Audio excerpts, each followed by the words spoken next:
Hi guys, welcome to Control Engineering, and this time we are looking at root locus stability analysis. This simply means that we are using a technique called root locus to analyze the stability of a system as parameters are changed, especially the loop gain k as it is varied from 0 up to infinity. I hope you are going to enjoy this one, coming at a time when we have covered almost all the basics of control engineering, include control system stability basics in the previous lecture. Let us enjoy it.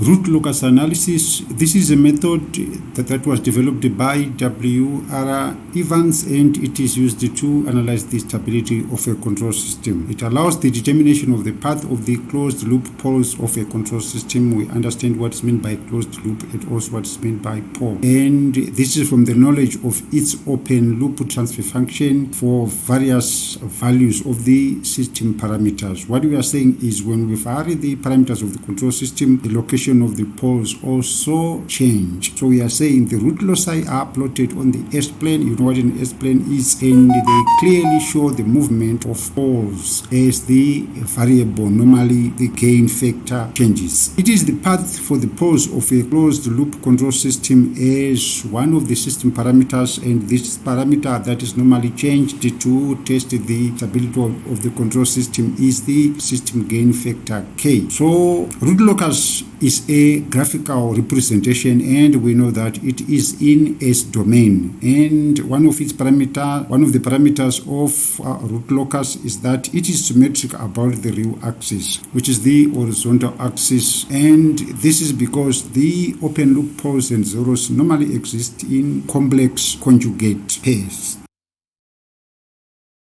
All locations of a control system dictate some very significant characteristics of system operation, such as we'll be covering this in our next lecture when we look at time response. This is when we are going to look at the transient response, damping ratio, damped frequency. So when a system parameter is changed or is varied, the control loop characteristic equation also changes, and this in turn changes the location of the poles and zeros on the S-plane. As this parameter is varied over a range, for example gain, each pole traces a path in the S-plane. This path is what we are calling the loci. And we are saying these paths provide an insight into the system performance related to the system parameter that is under consideration. So root locus enables us to visualize the transient response and can be used as an effective tool for control.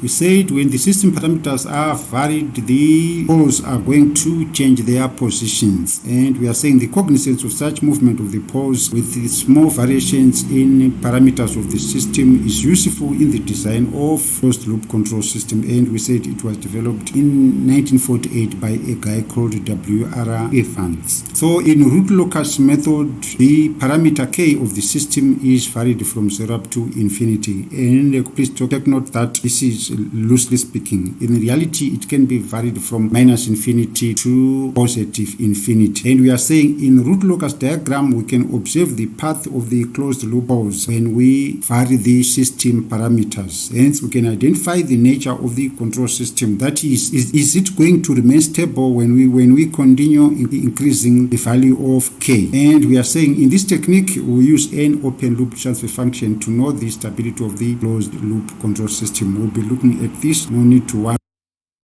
I said k, which is the system gain factor, can be varied from minus infinity to positive infinity, and when we do that, we get separate locations of the characteristic equation roots for each separate value of k, which means that the location of the poles is going to change. And how do we get the loci? The plot is obtained by joining all such locations of the roots of the characteristic equation, and this is what we call the root locus plot or the root loci. Let's define a root locus. This is the plot of the roots of the characteristic equation of the closed loop system obtained when the system gain k is varied from minus infinity to infinity. You can also say from 0 up to infinity. That will be correct. But strictly speaking, this is the definition of root locus.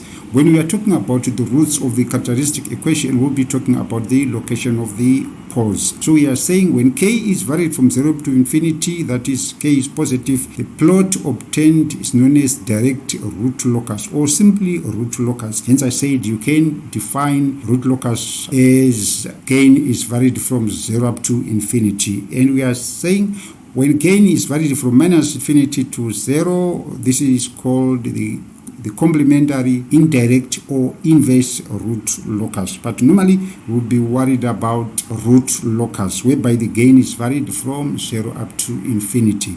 You will see and you will enjoy. Therefore, we are saying the closed loop poles or roots of the characteristic equation depend on the values of k. And we are saying varying k from minus infinity to positive infinity, we are going to find separate locations of the roots of the characteristic equation. And the root locus can be achieved by joining all such locations. So it is defined as the locus of the closed loop poles as a function of the open loop gain, which we are going to designate by capital letter K. And this happens when k is varied from minus infinity to positive infinity. And we said varying k from 0 up to infinity, you get direct root locus. Friend, from minus infinity to 0, we get inverse root locus or indirect root locus. Normally, when we are talking of the variation of k, we'll be talking of the variation of k from 0 up to infinity, and we said this is called direct root locus. If nothing is specifically mentioned, we're referring to the variation of k from 0 up to infinity, and that plot is called root locus. Please take note. This is just a repetition. We saw that the roots of the characteristic equation, and if we are talking about roots, we are talking about the location of the poles, and we said it is a characteristic of the open loop gain of the system gain factor, which we are going to designate using capital letter K. That is to say, the roots of the characteristic equation depend on K, and when we vary it from 0 up to infinity, the roots will take different values, and if they take different values, it means the location of the poles is going to change. So what are we saying? We are saying when k is equals to 0, the roots are given by open loop poles, and when k is equals to infinity, by open loop zeros. Please take note, this is an important point. And we are saying the path taken by the roots of the characteristic equation when open loop gain is varied from 0 up to infinity is called this. We have said and said, I don't know for how many times, and we have defined this. The path taken by a root of a characteristic equation when an open loop gain k is varied from 0 up to infinity is called root locus. This is the path taken by the poles of the characteristic equation. In general, the roots of the characteristic equation can be varied by varying any other factor apart from the system gain. Please take note that all what we've been doing from our first chapter up to even today, it can be done in MATLAB or any other similar computer programs, if, for example, LabVIEW. So this is the reason why I was emphasizing that each person must have a laptop or a computer running MATLAB, because all this can be done in MATLAB. So we are saying the use of these computer programs have made it extremely easy to develop a root locus for practically any type of control system. And we are saying the root locus techniques are applied to control system design where the objective is to place the poles at certain locations in the S-plane and achieve a desired performance. And these techniques can be used to study the influence of certain system parameters on performance of the control system. That is are we getting the desired output, and also is the system stable or not? We've now included the system gain factor, and this is our K in the forward direction from input to output. This is our feedback path. Guys, this is not something new except this variable K, which we are going to change. So we are saying the closed loop transfer function is given by, we multiply the two blocks are in cascade. So this is KGS divided by 1 plus KGS divided by the feedback factor, which is HS. h of s. We are saying the characteristic equation, we can form a characteristic equation from this, and this is from the denominator polynomial by simply setting it to 0. So this is 1 plus k g of s multiplied by h of s is equals to 0. And we can rearrange this. K g of s is equals to minus 1, and g of s multiplied by h of s is equal to minus 1 over k. So we are saying root locus method is a powerful tool for adjusting the location of closed root poles to achieve the desired performance by varying one or more system parameters. And consider the open loop transfer function. This is an open loop transfer function. There's no 1 plus there. So this is k divided by s in brackets s plus p1 in brackets s plus p2. We want to form a closed loop transfer function. This is equal to c of s divided by r of s, and we know that it is equals to g of s divided by 1 plus h of s. This assumption means that we are using a unity gain factor of 1 for h of s, and if we substitute this for g of s, this is going to be our closed loop transfer function. And if we set the denominator polynomial to 0, it is going to be this. So we call this the characteristic equation. So we are saying the roots of the numerator's polynomial are in z form. So z1, z2 up to zm are called the zeros. The poles are p1, p2 up to pn, while k is called the constant gain. So we are saying the constant gain k is always a real number, in contrast to zeros and poles, which can be complex. Worked example on root locus, and the question goes, find the root locus of the unity feedback system having a gain or transfer function of g of s is equals to k divided by s plus 1. And what are we saying? This is the forward transfer function, and this is our g of s, and we are saying this is unit feedback system 1 because we are talking all the output and feeding back to the input. So we are now going to form a characteristic equation, because characteristic equation determines the pole location. So we are saying 1 plus, we know these guys, and we know that our g of s is equal to this, and our h of s is equal to 1. So this is going to be the reduced characteristic equation, because our h of s is equal to 1. We are going to replace this g of s by this, so it's going to be 1 plus k divided by s plus 1 is equal to 0. So guys, this on its own is a characteristic equation as long as it has been set to 0, and this is a simplified form. After finding the common denominator, dividing this into this, s plus 1 plus k is equal to 0. This can be simplified further. Let us see. After we now want to find we now want to find s. So s, it gives us the location of the poles. S is equal to minus in brackets k plus 1. We are now going to find the value of of s when we vary the parameter of constant gain k. So we are saying if our k is equal to 0, the value of s is equal to minus 1, and this is the point. Our k is equal to 0, s is equal to minus 1. If our k is equal to infinity, we are going to put infinity there. It means that our s is equal to be minus infinity as shown. So this is our root locus. So it has changed from there to minus infinity when we varied k from 0 up to infinity. So we are saying if k is varied from 0 up to infinity, the root locus varies from minus 1 to minus infinity as shown. Find the root locus of a system with g of s, h of s, that is equal to k divided by s plus 2. We are going to form a characteristic equation. It is equals to 1 plus, this is equals to g of s, h of s, k divided by s plus 2 is equals to 0. We are going to, please take note that this on its own is a characteristic equation, but it can be simplified further to give us s plus 2 plus k is equals to 0. We now want to find the location of the poles or the value of s. So this is going to cross the equal sign. S is equals to minus in brackets k plus 2, and we are now going to vary our system gain k. If k is equals to 0, s is equals to minus 2, this is our point. Poles are indicated by an x, and if k is varied to or is changed to minus infinity, it means that s is equals to minus infinity, hence this direction. You can even start from smaller values like k is equals to 2 to 4, 6 and 8, but it will move from there in the negative direction until it gets to minus infinity. So this is the root locus for a system with this parameter.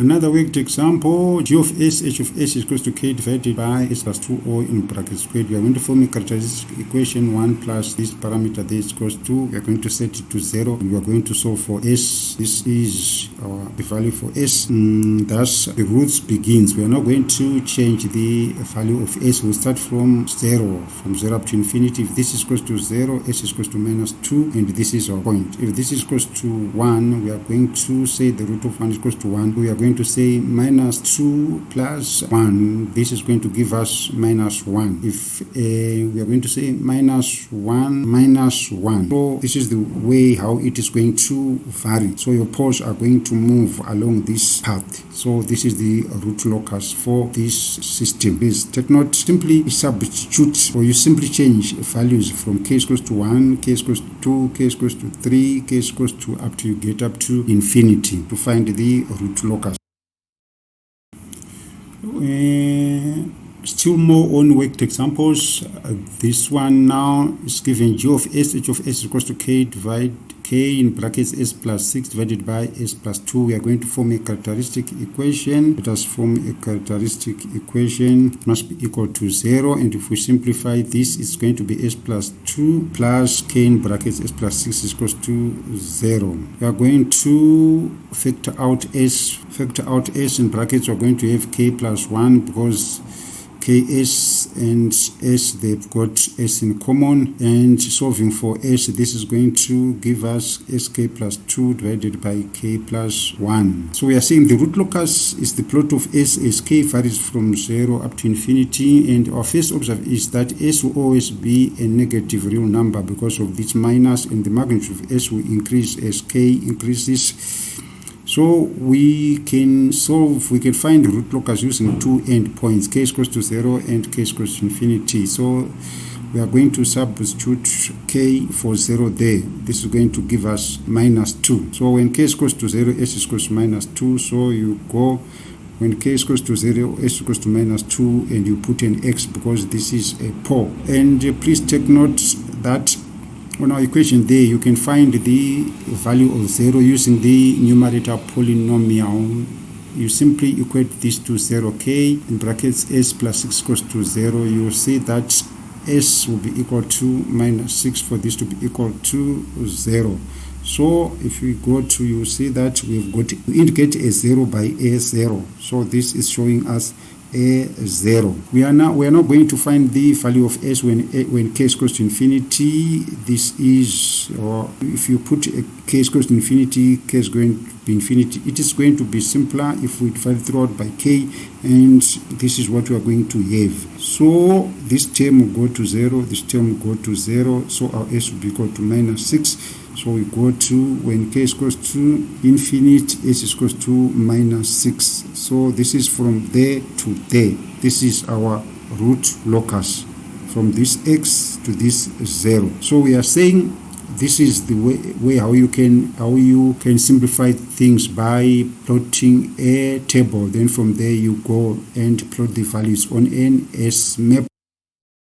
For the root locus, the amplifier gain, which is our k, is considered as a variable and part of the forward path as shown in the block diagram. And we said when we are taking all the output and feeding back to the input, we say we've got a transfer function of hs equals to 1, and in that case our g of s is equals to, these two are in cascade in series, k divided by s in brackets s plus 2, which is this term. And we are saying we are going to form a characteristic equation. how do we form characteristic equation? This is our G of S and this is our H of S. It's a unit gain factor, and so this on its own is a characteristic equation. This is a simplified form of this, and we are saying K is the gain of the amplifier. Normally the function of control system is to provide gain. It is also known as the loop gain or system gain, and it is the parameter that we are going to vary. So we are going to find the roots of the characteristic equation by solving for S1 and S2. So this -1 plus or minus in brackets 1 minus K. We are saying the roots of the characteristic equation are known as closed loop poles.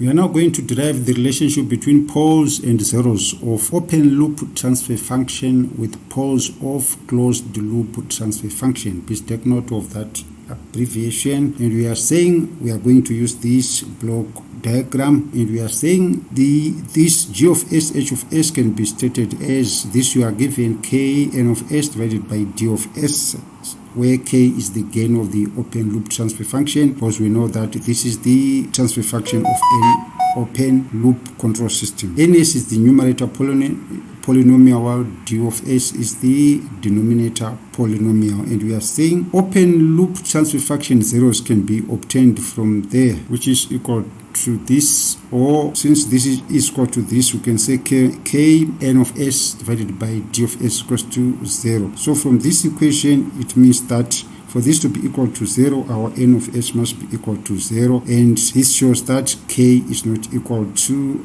0. Open loop transfer function zeros can be obtained from, we know this is obtained from the numerator polynomial n is equal to 0. Number 2, open loop transfer function poles can be obtained from there, and we know that when we are finding the poles, this G of S, H of S is equal to infinity, or this because this is equal to this, it must be equal to infinity, and for that to be equal to infinity, it means that D of S must be equal to 0. Therefore, take note of this statement. D of S is equal to 0. So we've said n of S is equal to 0 and D of S is equal to 0, and we are analyzing for open loop transfer function. We are now going to analyze closed loop transfer function, and this is our third point.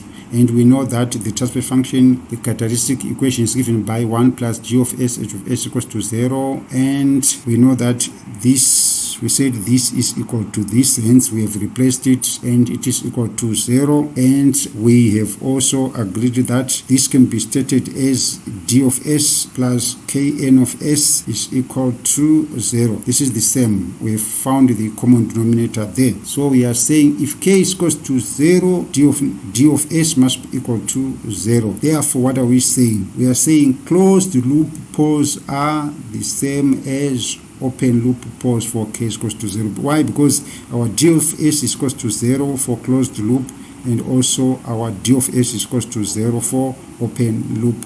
Hence this statement. Let's analyze if K is equals to infinity. What have we done? We've made things simpler there. We have factored out K, and this is our expression. So we are saying for this to be equal to 0, this has to be equal to 0.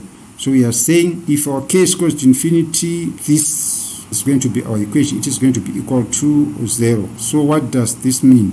It means that because this is equal to 0, it means this one is also equal to 0. Hence, for this to be equal to 0, it means that n of S has to be equal to 0. This is simply mathematics. So it follows that n of S is equal to 0. So if K is equal to 0, n of S is equal to 0. And what does that mean? It means that closed loop poles are equal to open loop zeros. And this is coming, why? Because our n of S is equal to 0, which is the same as this. Hence that statement which says closed loop poles are equal to open loop zeros when K is equal to infinity. Guys, take note of this derivation. It is important, but you will not be asked to derive it. We are simply arriving at a point, and we are saying from the above two cases, we can conclude that root locus branches start at open loop poles and end at open loop zeros, because we are starting from 0 up to infinity. Take note of that statement. Therefore,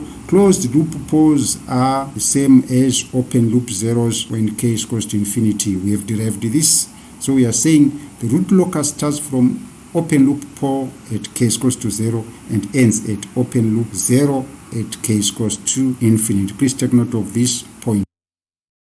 A worked example on the relation between poles and zeros of open loop transfer function with poles of closed loop transfer function. We have derived the relationship and we are going to solve this problem. G of s, h of s is equals to this. So what are we going to do? We are going to find the poles. So we are saying the open loop transfer function pole is at s. This is simply s plus 4 is equals to 0. So s is equals to minus 4. And 0 is s plus 1 is equals to 0. So s is equals to minus 1. Therefore, root locus begins at s is equals to minus 4, at k is equals to 0, and ends at s is equals to minus 4 and k is equals to 0. This is coming from the derivations that we've done in the two previous slides. The second example, determine whether the root locus begins and ends for this is equal to this. So we are going to identify, this is the numerator polynomial, the denominator polynomial. So we are saying the open loop transfer function poles are 8. This is a complex conjugate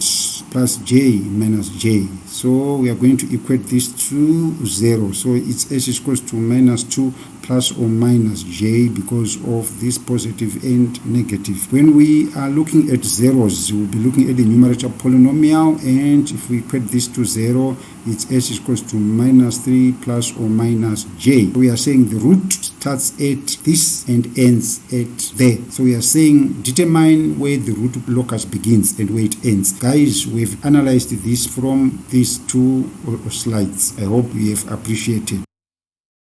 Angle and magnitude condition. We know we've encountered this in mathematics, especially complex numbers. And we are saying this is our characteristic equation and can arrange like things together. It can be this. And so we are saying we know that S is a complex variable which is equal to sigma plus j omega. So we are saying this is also a complex. So we are saying if we interpret both sides of the equation, g of s, h of s equals to minus 1 and factors, it can be split into magnitude and angle to obtain conditions of root locus. So we are going to look at two conditions of root locus, angle condition and magnitude condition. And we are saying g of s, h of s equals to minus 1. And in complex numbers, this can be written as minus 1 plus j0. Since s is complex, please take note. Angle condition can be stated as, we know this is the symbol for angle. This is the symbol for angle. So the angle of g of s, h of s,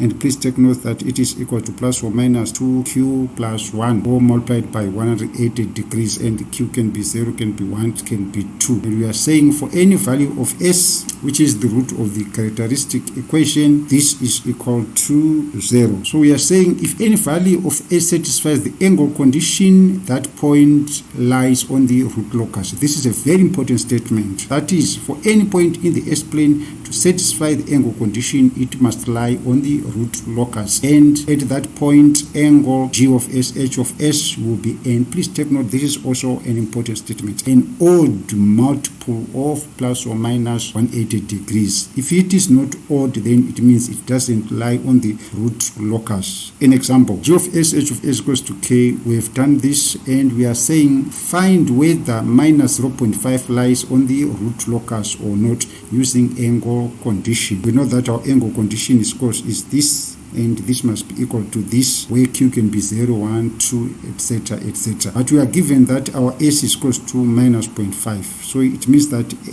this angle, when s is equal to minus 0.5, we are going to, let's go to our expression, our k.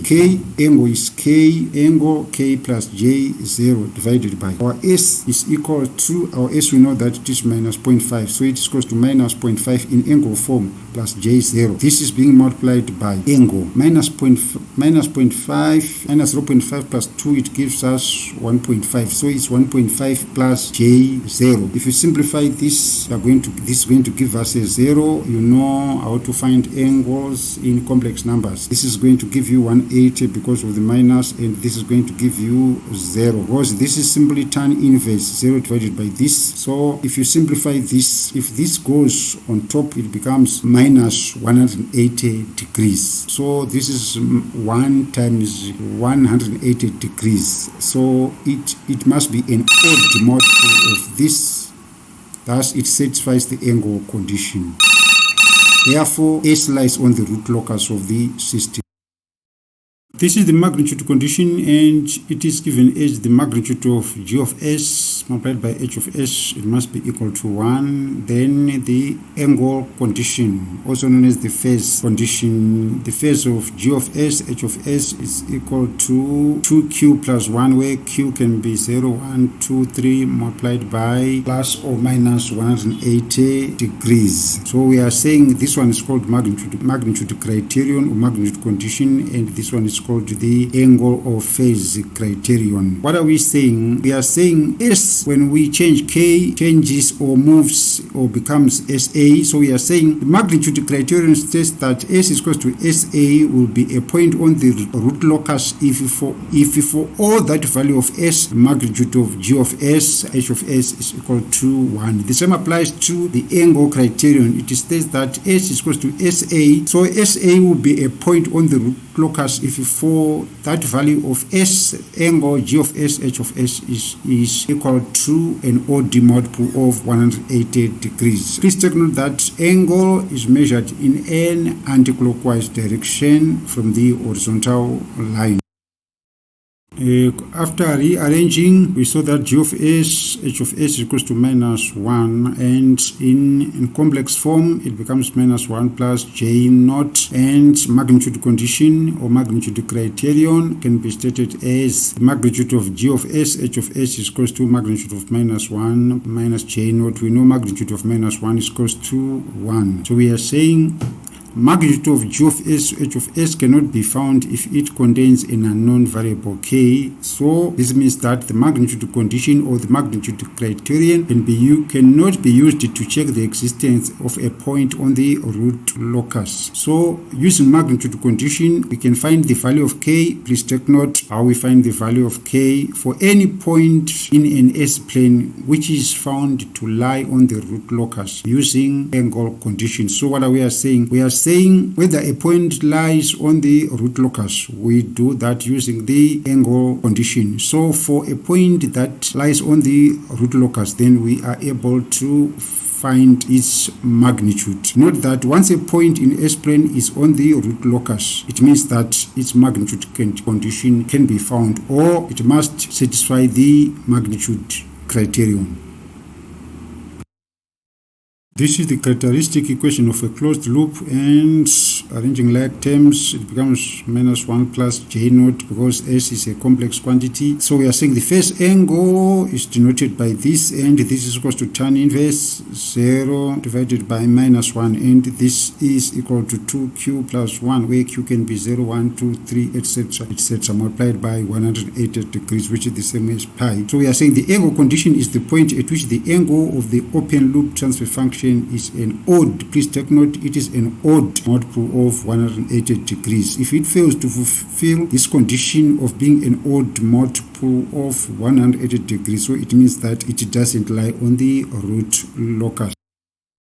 We say the magnitude of G of S, H of S is equal to 1. So how do you define the magnitude condition or the magnitude criterion? This is a point which satisfies the angle condition and is the point at which the magnitude of the open loop transfer function is 1. This is the magnitude of the open loop transfer function. We know this is open loop. For closed loop, 1 plus G of S, H of S is equal to 0. So the open loop transfer function is equal to 1.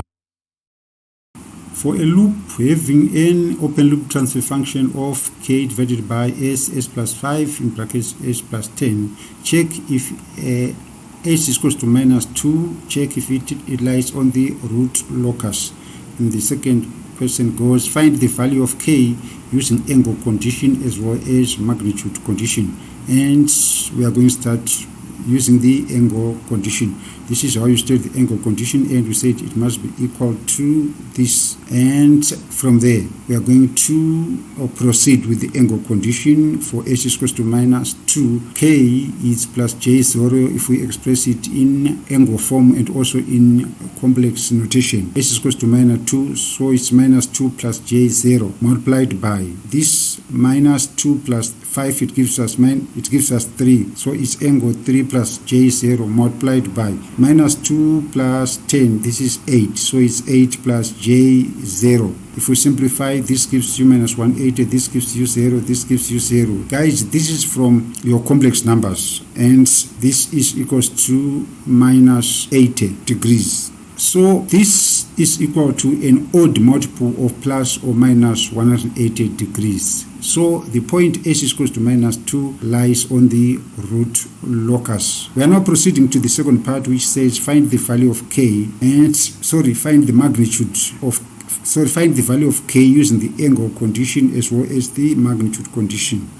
So this is the magnitude condition. It must be equal to 1. When s is equals to minus 2, we are going to go back. So we are going to find the magnitude of k divided by magnitude of this term times magnitude of this term times magnitude of this term. So this is the magnitude of this is minus 2, magnitude of this, is 2, magnitude of minus 2 is 2 times magnitude of 3 times magnitude of 8. This is going to give, this must be equal to 1 according to this condition. So if we simplify, you get k is equals to 48. So what are we saying? We are saying that's the characteristic equation. This which is equal to this is equal to 0. If you simplify this, you get this. This must be equal to 0. So we are saying by using the angle and the magnitude condition or magnitude criterion, we found that k is equals to 48. And one of these roots, we saw that it is equals to minus 52.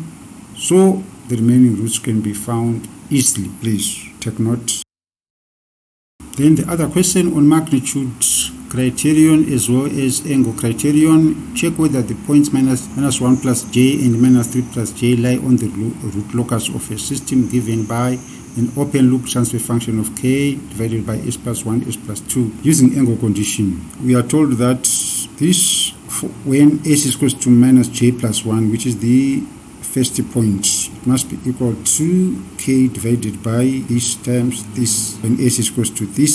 So we are now going to substitute s for this, and it is going to be like this. We are going to express it in angle condition. This is 1 angle 90 root 2 in brackets 1 divided by root 2 plus j divided by root 2. This is equal to, this is simply mathematics, and guys, you did up to engineering mathematics level 3. If you simplify your angle, there is going to be minus 135, of which the moment you get any angle other than 180 degrees there, you know you are wrong somehow. So we can safely say angle condition is not satisfied. It means that the point 1 minus 1 j does not lie on the root locus. We are going to do the same for this point, and if you simplify this, this is going to be your final answer.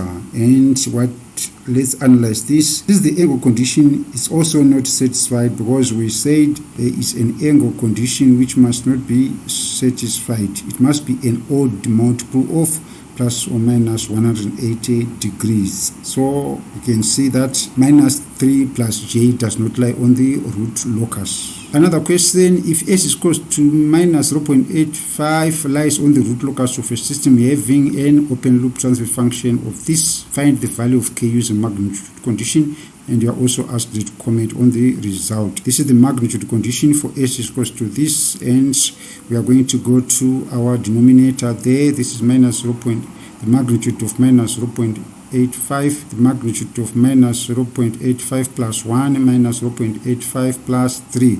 We are going to get k divided by 0.27. So we are saying since the magnitude of this when s is equals to minus 0.85 is equal to 1. So we are saying let's now find k. Our k is equals to 0.274. comment. This is the closed loop characteristic equation. It is equal to 0, and when simplified it is equal to this, and it is also equal to this. Is the same thing. This is a cubic function from there. So using magnitude condition, the value of k has already been obtained for a particular point lying on the root locus of the system. Therefore, s is equal to minus 0.85 is a root of the polynomial this, and it is very easy to get the remaining two roots. So you can do that, guys. Guys, we have covered this in the early stages of this video presentation, and the question goes: sketch the root locus of a closed loop system with the given transfer function as the variable k is varied from 0 to infinity, and we are going to form a characteristic equation. This is formed from the denominator polynomial, and we simply set it to 0 after expanding the bracket. This is our characteristic equation, and because this is a second order equation from the power of s, there will be two poles, and this will be roots of the characteristic equation, hence two loci, which means two parts. One root is always equal to 0 and the other root depends on the value of k. So the roots are s is equal to 0 and s is equal to minus 2k. We are now going to plot a table of values for the values of s. We are going to find values of s for different values of k. When k is equal to 0, s equals to 0. When k is equal to 1, s equals to 0.5. You simply insert this in the equation, and this is your root locus. When s is equal to 0, when k is equal to 0, s is equal to 0. When k is equal to 1, s is equal to 0.5. This is the point up to infinity. General rules for root locus construction. We are now looking at construction of root locus, and as we have defined it, root locus is a graphical representation in S domain, and it is symmetrical about the real axis. Why symmetrical? Because of occurring in complex conjugate. So we are saying because open loop poles and zeros exist in S domain, having values either as real and also as complex conjugate poles. Hence the reason for this statement. It is symmetrical about the real axis. In this section, we are going to discuss root locus construction rules or steps. It is very difficult to get gain of the system gain using the analytical method, as we have been to, especially for higher order systems. The following steps are very useful and are usually applied to obtain root locus. Guys, the plot representing root locus is always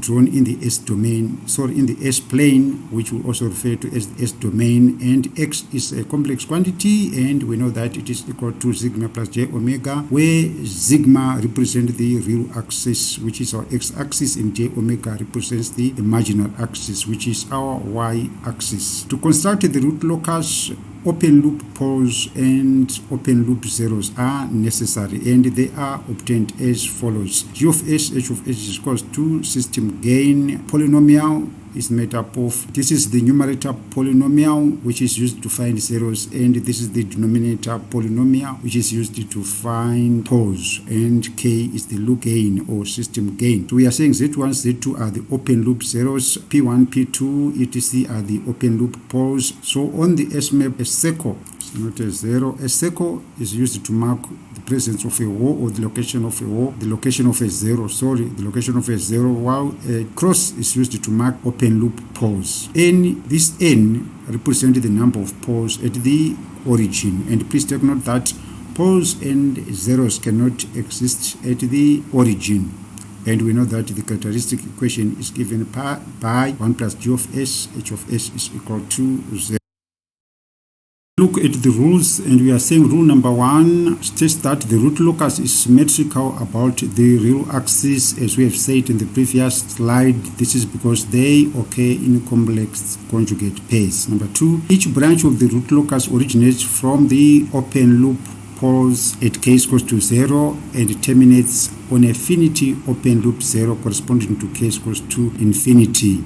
Remember what we've been doing in the previous slides. So we are saying the number of branches terminating on infinity is equal to number of poles minus number of zeros. Rule number 3, segments of real axis have an odd number of real axis open loop poles plus zeros. to their right and are part of the root locus. We'll be looking at this in more detail, but please take note of this important point or important rule. The pole minus 0 root locus branches that tend to infinity do so along straight line asymptotes, making angles with the real axis, and the angles made are found from 2q plus 1, where q is equals to 0, 1, 2, up to p minus z, and this divided by p minus z multiplied by 180 degrees. And this formula applies if k is greater than 0. If k is less than 0, this is the formula. There is no plus 1. Please take. We've got what to call a point of intersection of the asymptotes with the real axis. And how do we find that one? Sum of open loop poles minus sum of open loop zeros divided by the difference between the number of poles and the number of zeros. This helps us to find the point of intersection of the asymptotes with our real axis of the S-plane. Then rule number 6 refers to the breakaway and breaking points of the root locus, and they are determined from this formula, dk divided by ds, and that must be equal to 0. What do we mean by breakaway point? This is the point at which the root locus comes out of the real axis, and the breaking point is the same point at which the root locus enters the real axis. I think you remember the real axis, and there is a slide ahead that illustrates what we mean by breakaway and break-in points.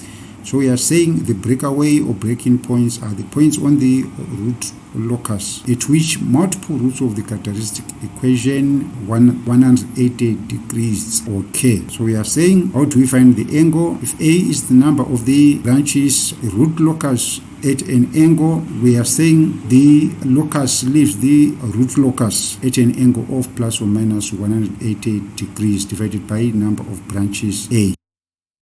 Then we are now going to look at rule number 7, which deals with angle of departure and angle of arrival, and it says that the angle of departure from complex conjugate pole will be having a complex conjugate pole is given by angle of departure phi d is equals to 180 degrees plus phi, where phi is the net angle contribution of the pole by all other open loop poles and zeros, excluding the pole where the angle is to be calculated. Angle of arrival, this is 180 degrees minus phi, where phi is the net angle contribution is now at the 0 by all other open poles and zeros, excluding, just as for angle of departure, the 0 where the angle is to be calculated. It will become clearer when we look at examples. Don't worry. Then rule number 8. The points of intersection of root locus branches with the imaginary axis can be determined by Routh-Hurwitz criterion, or can be evaluated when we let S be equal to j omega in the characteristic equation, and we equate real part and imaginary part to 0 so that we can solve for omega and k. After solving, the value of omega are the intersection points on the imaginary axis, and k is the value of the gain at the intersection point. Then rule number 9 deals with open loop gain k at S is equals to S naught.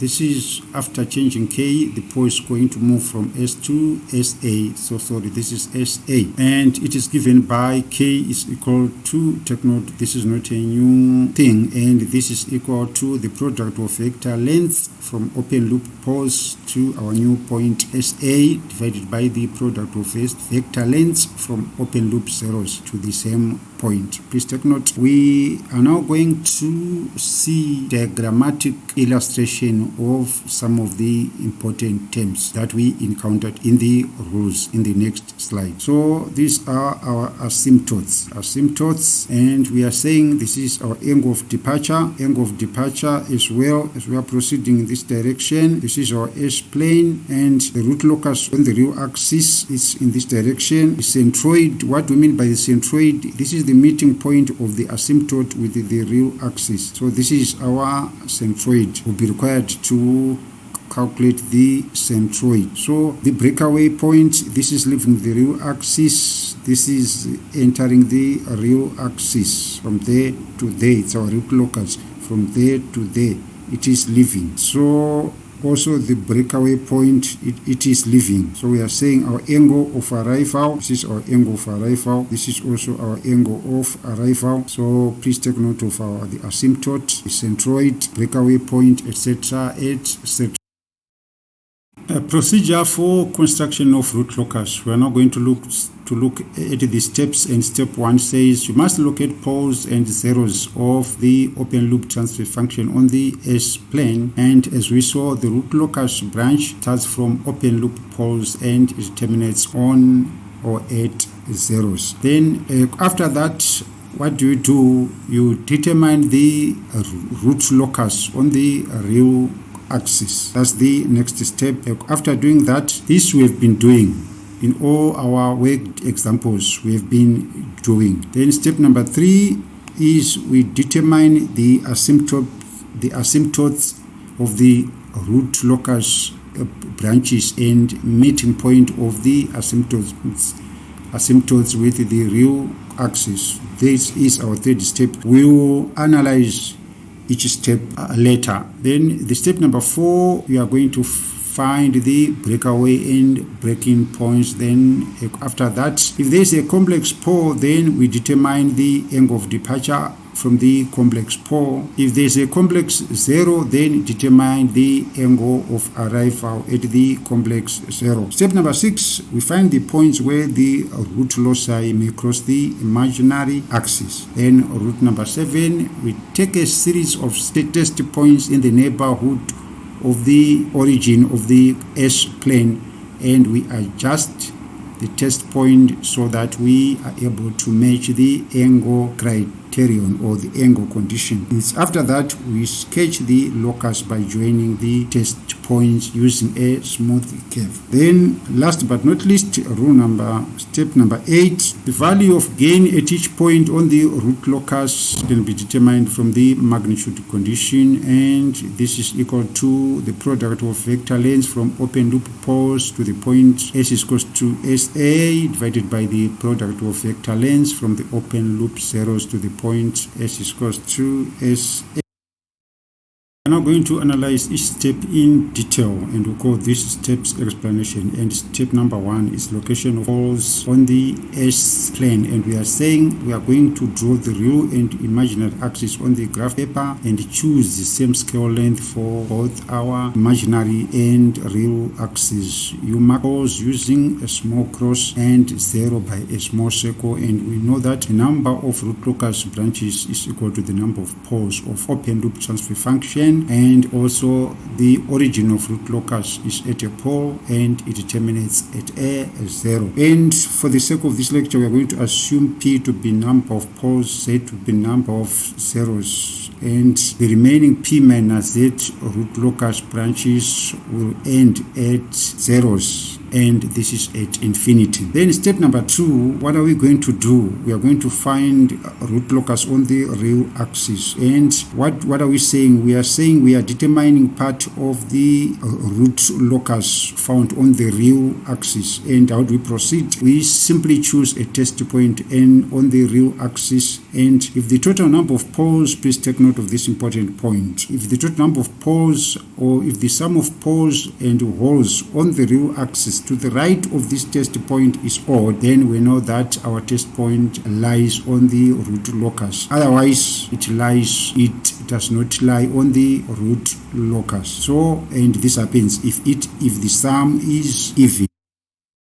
Step number 3, explanation, and we are dealing with the asymptotes as well as the centroid, and we are saying P is the number of poles, Z is the number of zeros, and P minus Z root locus branches will terminate at zeros and at infinity. And we are saying the P minus Z root locus branches will go along an asymptotic path and meets the asymptotes at infinity. The number of asymptotes is equal to the number of root locus branches that are going to infinity. So the angle of asymptotes are given by the following formulas: for k greater than 0 and for k less than 0. 2q plus 1 q is equal to 0, 1, 2 up to p minus z, and if k is less than 0 is 2q divided by p minus z multiplied by 180 degrees. How do you find the centroid? This is the point of intersection of the asymptotes with the rho axis, and it is at x is equal to this angle. It is also known as the center of asymptotes, and it is given by sum of open loop poles minus sum of open loop zeros, all divided by the difference between the poles and zeros. Please take note.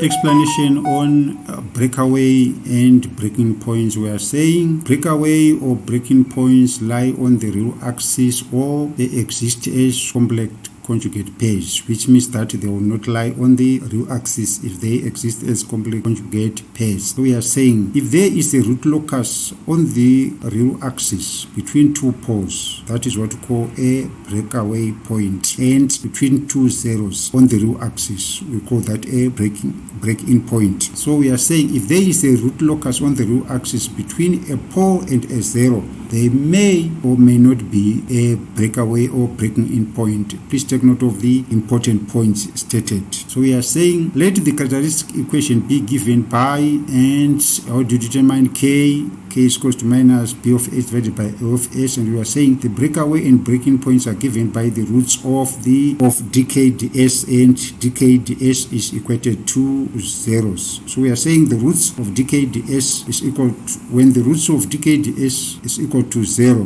the roots of dk ds is equal to 0 are actual breakaway or breaking in points provided for this value of root, and the gain should be real and positive. Angle of departure and angle of arrival. How do you calculate angle of departure? This is 180 minus sum of angles of vectors to the complex point from other poles plus sum of angles of vectors to the complex point from zeros. For example, 180 minus theta 1, theta 2, and theta 3, theta 1, theta 2, and theta 3 plus theta 2 and theta 4. These are zeros. Please take note, these two are zeros. They are being marked by a small circle, while this and this are poles. Hence we are saying 180 degrees minus sum of angles of vectors to the complex point A from all other poles. So this is theta 1, theta 2, and theta 1, theta 3, and theta 5. These are poles. Also, you subtract the sum of angles of vectors to the complex point. This is our complex point, because it is theta 2 and theta 3 are zeros. So this is how you calculate. So how do you calculate the angle of departure? It's simply minus this angle. So this is how you calculate angle of departure and angle of arrival. Please take note. You can also calculate it from using these. Then point of intersection of root locus with our imaginary axis, and we are saying this can be found from Routh-Hurwitz array by trial and error method, and also by letting S be equal to j omega, and after letting S be equal to j omega in the characteristic equation, we must go on to separate the real and imaginary parts, and we are going to equate the real part to 0 and imaginary part also to 0. After that, we are going to solve two equations for omega and k, which is our system gain factor. Then the values of omega gives the point where the root locus crosses the imaginary axis. This is what we are trying to find. The value of k gives the gain at that crossing point. Also take note that the value of k is the limiting value of k for the control system to be stable.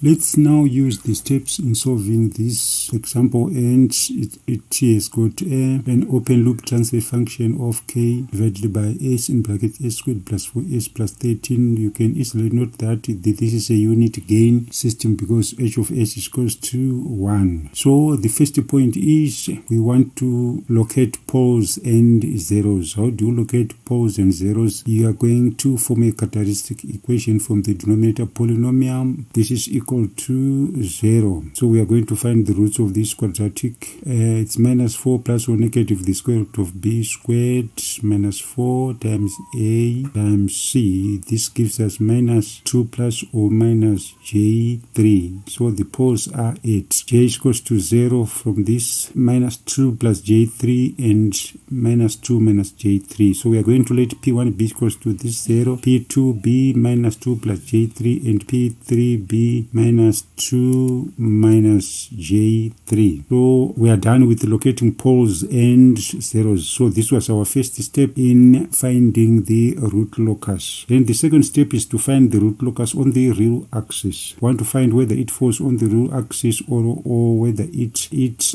occurs as complex conjugates. So there is only one pole on the real axis from the poles that we found, that is at s is equals to 0. If we choose any point on the negative real axis, then to the right of that point the total number of real poles and zeros is 1, and we know 1 is odd. This means that the entire negative real axis lies on the root locus. What are we saying then? We have got a point 0, and so we are saying if we choose any point on the negative real axis, to the right of that point the total number of real poles and zeros is 1, and this is the one that we have, and this one is odd. This means that the entire negative real axis lies on the root locus. Why? Because the condition has been fulfilled, and the condition is if we choose any point on the negative real axis, then to the right of that point total number of poles and zeros is 1, which is odd, and this one is this s is equals to 0.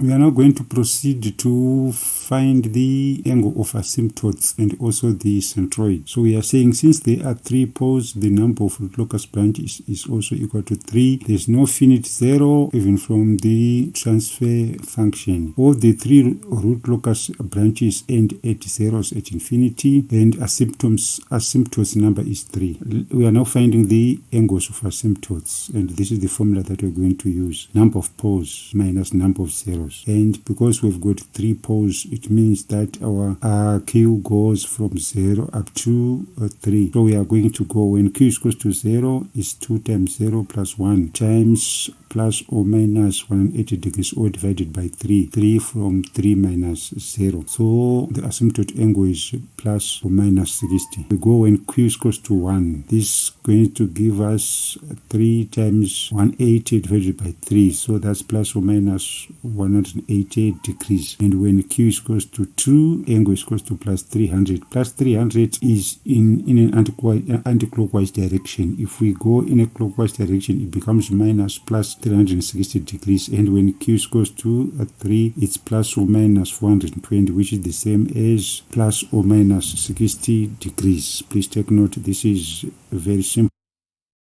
Sometimes when you are going through the stages, the rules, it seems as though it's something very difficult. But the moment you go to an example, it becomes very, very easy. We are not going to find the centroid. How to find the centroid? This is the sum of poles minus sum of zeros divided by number of poles minus number of zeros. So the sum of zeros is this. This is the sum. This is the sum of poles up to there minus the sum of zeros. We know we don't have any zero, divided by 3 minus 0, which is equals to 3. So we are going to get, this is going to cancel, and this is minus 4. 3 into minus 4 is minus 1.33. So this is our minus 0.33, which is the point from, this is 0, minus 1, minus 2, that's minus 0.33. So we write, let's start afresh from what we've covered so far. We've marked our poles. This is 0, minus 2 plus j3, minus 2, this is our minus 2, minus 2 plus j3, minus 2 minus j3. So we've marked our poles, this and this and this. After this is our centroid, or even without marking even this point, we count from there. We've got 60 degrees, 60 degrees, 60 degrees. So we are going to measure that from the horizontal, from there to there 60, from there to there minus 60. Then we are going to draw asymptotes. So where the asymptotes meet, that's our centroid. So we've covered so far the asymptotes, the angles, the centroid, the poles, etc., etc. And normally for exams, this is what you are required to find. But we are going further with our rules and also our steps. We are now going to find the breakaway and breaking points, and we are going to form a characteristic equation, and this is our characteristic equation, and it is equals to 0. This means that k, if we make k the subject of the formula, it is going to be equal to this. So we have to find the breakaway and breaking point. We find dk ds. So dk ds of this expression is minus 3x squared plus 8s plus 13. So we are going to put dk ds is equal to 0. So it means that this is equal to 0. And this implies that 3x squared plus 8x plus 13 is equal to 0. We are going to solve this quadratic equation. It's minus 8 plus 1 negative the square root of 8 squared minus 4 times 3 times 30. This is going to give us minus 1.33 plus or minus j 1.6. So we are going to check for k when s is equal to this being positive. So we are going to put s is equal to 1.33 plus j.1 plus j 1.6 like this for every value of s. And please take note that if we solve this is not positive and it's also not real because we've got the j term there. So it can be shown that for this point to be a breakaway or breaking point, it must be real and positive. So we can say the root locus has no breakaway and breaking points. Mind you, we have got this condition there. Let's go in the previous slide and see that condition. The gain k should be positive and real. So this is not fulfilled. Hence that statement which says the root locus has no breakaway and breaking points. To find the angle of departure, angle of arrival, and where the root locus crosses the imaginary axis, this is left as an assignment for you guys. For the rest of this video presentation, we are going to rush through some examples. We are given an open loop transfer function of k divided by s in brackets s plus 1 in brackets also s plus 3, and we are asked to determine the coefficients of valid breakaway and breaking points. We are going to form a characteristic equation, and this is going to be s to the power 3 plus 5s squared plus 6s plus k. We are going to, this is equals to k is, we are going to make k the subject of the formula is going to be minus in brackets 3s to the power 3 plus 5s squared plus 6s plus k. We are going to differentiate this. This is going to be minus 3x squared minus 10s. This is equals to minus 10s. Let me just minus, after differentiating, this is minus 3x squared minus 10s minus 6. And we are going to equate this to 0. It's going to be 3s squared plus 10s squared. Then we are going to solve this quadratic equation. It's minus 10 plus or negative the square root of 10 squared minus 4 times a, which is 3 times c, which is, your answer is going to be minus 0.785 and also minus 2.55. Now we are not going to solve or substitute s, when we are not going to find k for h is equals to minus 7.5. This is equals to 2.133. We are also going to find k for h is equals to minus 2.55. This is minus 0.631. That's for s is equals to 0.785. means that k is positive, and for s is equals to minus 2.55, k is negative. Therefore s is equals to 0. This is valid. Why? Because k must be positive and real. So we are saying s is equals to minus 0.785 is a valid breakaway point for the root locus. Please take note.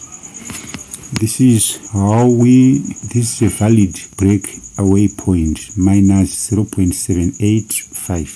So the number of branches approaching the breakaway point So the number of branches approaching this breakaway point is 2. So because of that, we say A is equals to 2. You remember A, so we are going to find the angle. Therefore, the loci leave the root locus at an angle. We are going to divide 180 degrees by 2, which is plus or 90 degrees. Plus or 90 degrees. This is our root locus. Calculate the angles of asymptotes and the centroid for the system having an open loop transfer function of k in brackets s plus 2 divided by s in brackets s plus 1, also in brackets s plus 4, and system gain k is greater than 0. Let's see how it is approached. If we look at the denominator polynomial, we've got 3 poles, s is equals to 0, s is equals to minus 1, and s is equals to minus 4. So p is equals to 3. We've got 1, 0, 8, minus 2. So we know that the number of asymptotes equals to the number of branches approaching infinity, and this is equal to number of poles minus number of zeros, which is 3 minus 1. This gives us 2. So we are now going to, because we've got 3 poles, we'll start from q is equals to 0, q is equals to 1. Let us proceed. 2q plus 1 divided by p minus z, or multiplied by 180 degrees. Sorry, this is 180 degrees. So it's 2 times 0 plus 1, that's 1 times 180 degrees divided by 2. 2 is equals to p minus z, and this is 90 degrees. And this 90 degrees is measured in an anti-clockwise direction from the real axis. When q is equals to 1, this is 2 times 1 plus 1, that's 3. 3 times 180 degrees divided by 2, that's 270 degrees. How do we find the centroid? Or even before we do that, so we are going to measure with respect to the real axis in an anti-clockwise direction, 90 degrees and 270 degrees, and this root locus must pass through the centroid. Let's find the centroid. Right, we are going to add the number of poles. Summation, that's 0 plus minus 1 plus minus 4, that's minus 5, minus 2, that's minus 3 over 2. This gives us 1.5. So the angles of asymptotes, 90 degrees and 270 degrees, and our centroid, this is our centroid 1.5. So this root locus must pass through the centroid, the asymptotes. First asymptote, second asymptote must pass through our centroid, is minus 1.5. Let's have a look at another wicked example, and this time the open loop transfer function is equals to k in brackets s plus 2 divided by s in brackets s plus 1, also s plus 1, and the question goes, find on which sections of the real axis the root locus exists, and how are you going to proceed? Please take note that we will refer to a previous slide so that we are able to understand this, but it's not a challenge. Let's have a look at the numerator polynomial, that's s plus 2. So we've got a 0 at minus 2, hence this 0. So it's minus 2. How many poles do we have? 1, 2, 3. So s is equals to 0. We've got a pole at 0, a pole at minus 1, and a pole at minus 4. Right, then let us proceed to slide number 39. And so that we've got this rule here. If we choose a point, any point on the negative real axis, then to the right of that point, total number of real poles and zeros is 1, which is odd. This means that the entire negative real lies on the root locus. So we are going to choose an arbitrary point, and we are going to add the number of poles and zeros on the right. If they are odd, that point lies on the root locus. If they are even, it doesn't. So let us go back. So let us choose this point, and it falls under the root locus. Why? To the right of it we've got 1, 0. 1 is odd, hence this point lies on the root locus. This point between this 0 and this pole, we've got 1, 2 poles, and that is an even number. So this area between this 0 and this pole does not lie on the root locus, hence non-root locus. This point or any point in between this pole and this 0, it falls under the root locus. Why? We have got 1, 2, 3, which is odd. But any point from this pole up to negative infinity, we've got 4, hence 4 is even, hence non-root locus. So this is how you proceed. RL stands for root locus, NRL stands for non-root locus. So this is how you proceed, guys. Implement the rules. Another worked example, let's see how you are going to proceed so that we have got enough practice. Calculate angles of asymptotes. We've done this several times, and also centroid for the system having. So you must know, first, what is important is you must know your P minus Z. This is how you find a Q. So is how many poles do we have? 1, 2, 3. We've got 3 poles. How many zeros? 0. So your P minus Z is equals to 3. So it means you are going to choose values of a Q from 0 up to 2. 1, 2, 3. So let us proceed in finding the angles of asymptotes. It's 2 times 0 plus 1 times 180 degrees, all divided by P minus Z, which is through that 60 degrees.